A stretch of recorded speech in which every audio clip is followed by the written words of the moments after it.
Welcome to our channel. Today we how to withdraw from Rakuten to bank account detailed guide step by step clearly. To withdraw from Rakuten to your bank account, start by logging into your Rakuten account. Navigate to the account settings or payment options section. Look for the withdraw or withdraw funds option. Select the amount you wish to withdraw from your Rakuten balance. Ensure that your bank account information is correctly linked to your Rakuten account. If you haven't linked your bank account yet, click on the option to add a new bank account. Enter your bank account details carefully, including the account number and routing number. Verify the bank account information to avoid any mistakes. After confirming your bank details, return to the withdrawal section. Review the amount you wish to withdraw and confirm that it's correct. Select your linked bank account as the destination for your funds. Proceed to submit the withdrawal request. You may receive a notification confirming that your withdrawal request has been received. Keep an eye on your email for any updates regarding your withdrawal status.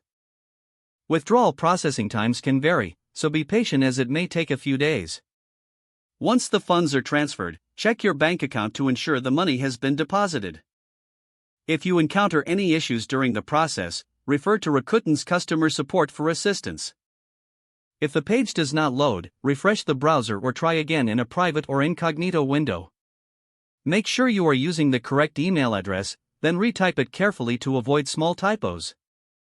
If your password is not accepted, use the reset option and create a new strong password you can remember. Check your spam folder for verification or security emails, then complete any requested confirmation steps. Enable two-factor authentication if available to improve account security and reduce unauthorized access risk. After signing in, review your profile details so your contact information and settings are accurate and current.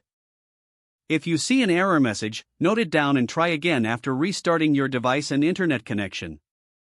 Log out when you finish, especially on shared devices. If the page does not load, refresh the browser or try again in a private or incognito window. Make sure you are using the correct email address, then retype it carefully to avoid small typos.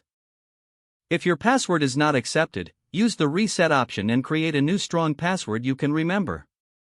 Don't forget to like this video and subscribe to our channel for more step-by-step tech guides.